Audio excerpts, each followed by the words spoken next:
ఈ రోజు ఎపిసోడ్ లో ఏది లేదు, మొత్తం డొల్ల. ఈ డొల్ల గురించి 3 minutes లో ఫుల్ బ్లాక్ క్లియర్ చెప్తున్నా. చివరి వరకు చూడమామ, క్రేజీగా ఉండకపోతుంది.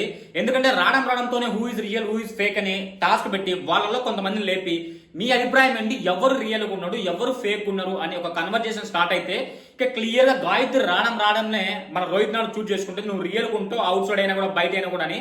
కానీ దాంట్లో చాలా మంది కూడా గాయత్రి ఫేక్ ఉందని అన్నా కూడా ఈ రోహిత్ నాయుడు వచ్చేసి క్లియర్ గా తనకు ఎవరైతే కదా నాకు పాజిటివ్ చెప్తే నీకు టిక్ ఫర్ ట్యాట్ అన్నట్టు ఈయన క్లియర్ చేసి నీలో నాకు పాజిటివ్ అనిపిస్తుంది, నీలో అది రియల్ అనిపిస్తుంది క్లియర్ గా పాయింట్స్ పెట్టరు, విచ్ ఇస్ టోటలీ రాంగ్. ఎందుకంటే అక్కడ తన పర్సనల్ ఒపీనియన్ మాత్రమే రోహిత్ నాయుడు ఇక్కడ షేర్ చేసిడు.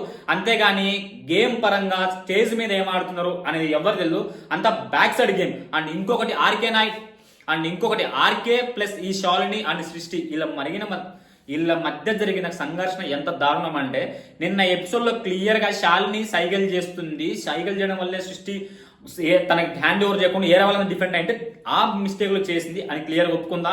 అండ్ తర్వాత శాలిని వచ్చేసి సారీ నేను నెక్స్ట్ టైం నీకు ఇట్లా పే బ్యాక్ ఇస్తా, నీకు హెల్ప్ చేస్తాను అనిందా. సో సారీ చెప్పినామంటే రీజన్ ఏంది, మనం యాక్సెప్ట్ చేస్తామని తప్పు చేసినట్టు. ఇప్పుడు ఏమంటది, లేదు నేను చేయలేదు, నేను జస్ట్ కన్సైకిల్ ఉంటే కన్సైకిల్తో మాట్లాడుతామంట. నేను నాకు సైకిల్తో చేసింది ఒప్పుకునింది, మళ్ళీ సారీ చెప్పింది.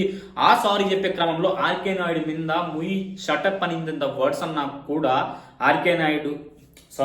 ఆర్కే రామకృష్ణ మీద ఇంత సైలెంట్గా ఉండడం చూసావా.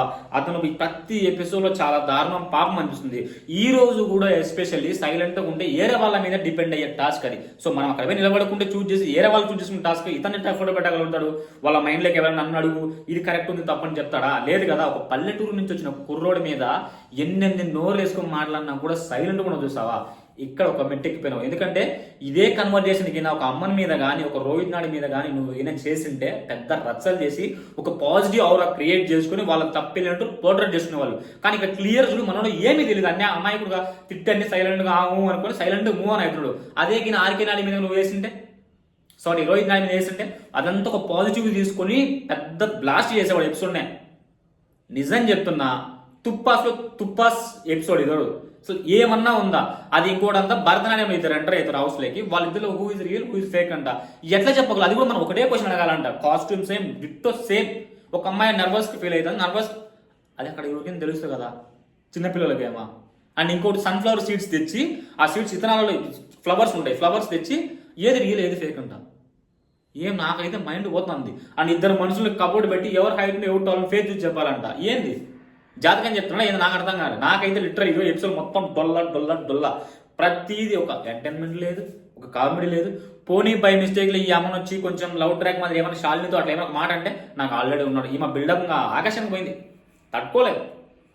ఒక వ్యక్తి మీద అరచడం అనేది చాలా తప్పు. నువ్వు ఎంత తోపు క్యాండిడేట్ అయినా కూడా ఒక పద్ధతి అనేది ఉంటుంది మాట్లాడేది. ఆ పద్ధతి క్రాస్ అయ్యి మాట్లాడితే ఎవరిని దేకలేడు. నాకైతే చాలా బాధ అనిపించింది ఈ ఆర్కే నాయుడు మీద. మీకేమనిపించిందో కమెంట్ చేసి అండ్ ఇంకా సబ్స్క్రైబ్ చేయమని